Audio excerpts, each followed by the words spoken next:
Today, we are going to level up your SQL game. Seriously, we're going to help you transform those queries that feel kind of clunky and hard to read into code that's not just efficient, but clean, elegant, and something you can actually be proud of.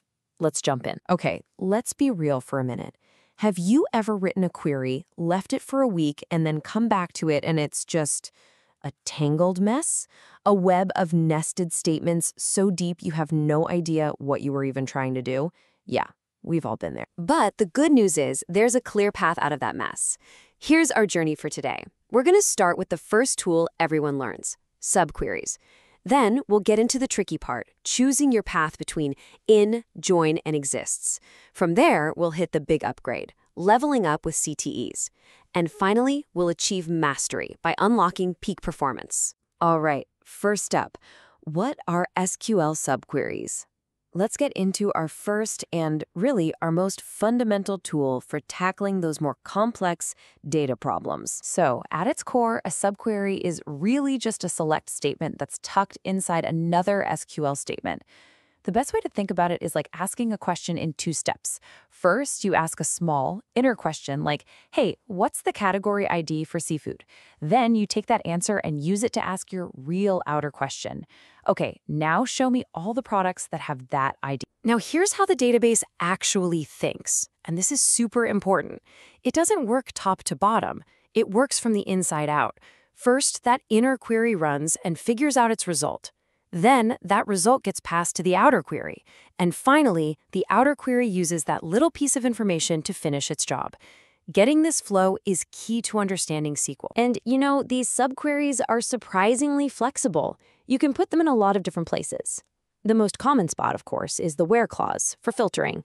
But you can also drop one in the from clause, and it basically acts like a temporary table. You can even use them right in the select list to pull a single value, or in a having clause to filter your groups. They're everywhere. So knowing what a subquery is, that's one thing. But the next level is knowing when, and maybe more importantly, when not to use one. This is all about making the right choice, because you often have a few different tools that can get you the same answer. And this right here is a really critical moment in any developer's journey. You start to realize it's not just about getting the right answer anymore, it's about getting that answer in the smartest way possible. The most readable, the most efficient. It's that point where you stop just writing code that works and you start consciously deciding on the best tool for the job. So here's the cheat sheet you need. Use a join. Well, that's easy. Use it when you actually need data from the columns in that second table. It's usually your fastest option. Use in when you have a small, simple list to check against. It's super readable. But here's the pro tip.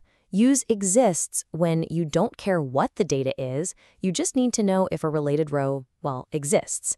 It's a true-false check, and because it stops looking as soon as it finds one match, it can be way, way faster than in. This brings us to a really important and kind of tricky concept, the correlated subquery. Now, unlike a normal subquery, this one can't run by itself. It actually depends on the outer query. And because of that, the database has to run this little query over and over and over again, once for every single row that the outer query is processing. And that right there is the secret reason behind the performance difference. Running a query for every single row can get incredibly slow, especially on big tables. This is exactly why exists is so often the winner over in. The database is just optimized for that stop as soon as you find a match logic that exists uses. All right, you've got the basics down, you know how to pick the right tool for the job. Now it's time to really level up your code. Let's move past subqueries to something cleaner, more logical, and way more powerful.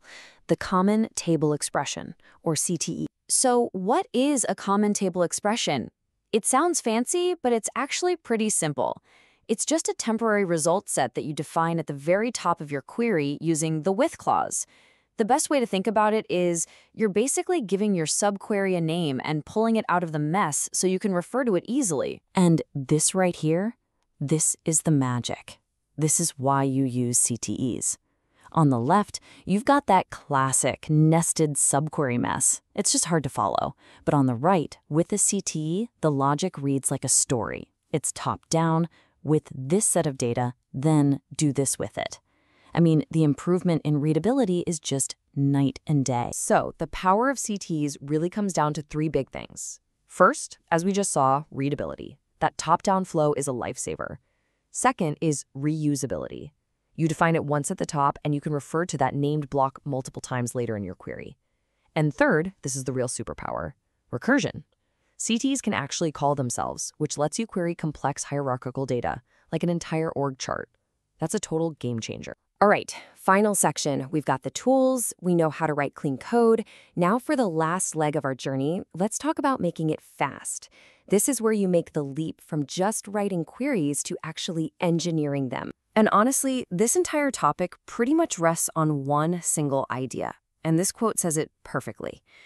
Effective indexing is like the index at the back of a book. Imagine trying to find one specific topic by reading the entire book, page by page. That's what a database does without an index. So what is an index? It's exactly that, a special lookup table. It's a shortcut.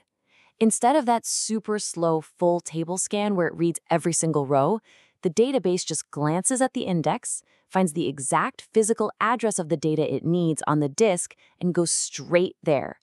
It is a massive performance boost. Okay, so indexes are good. We got it. But how do you actually know if your brilliant query is using them? How can you pop the hood, see what the database is doing, and prove that your fix actually made things faster? Well, the answer is a command called explain analyze. You have to know this command. It is your #1 tool for diagnosing slow queries. It literally asks the database to show you its game plan, the exact step-by-step process it's going to use to run your query. And it even includes the real timings. Now, the output can look a little scary at first, but you can start with a really simple rule. If you see seq scan or sequential scan, that's a potential red flag. It means the database is reading the whole table front to back. What you want to see is index scan. That's your proof. That means your index is working, it's magic. And here is a classic trap that explain will help you catch immediately. On the left, you're running a function like lower on an index column. You might think that's fine, but it's not. It forces the database to ignore the index and run that function on every single row. The fix? Do your data cleaning on the way in so your where clause can stay clean and simple. Tiny change, huge performance impact. So, let's wrap this all up. What are the key takeaways from our journey? Subqueries are great for breaking down problems, but remember that exists is often your best friend for performance. CTEs are your go-to for making code readable and easy to maintain. Indexing, it's not optional, it's the foundation of speed. And finally, explain is your tool to look under the hood and prove that your query is as fast as you think it is. So there you have it. You've got the tools now. You know how to add structure, how to make smart choices, how to write with elegance, and how to engineer for speed. The only question left is, what complex problem are you going to solve first?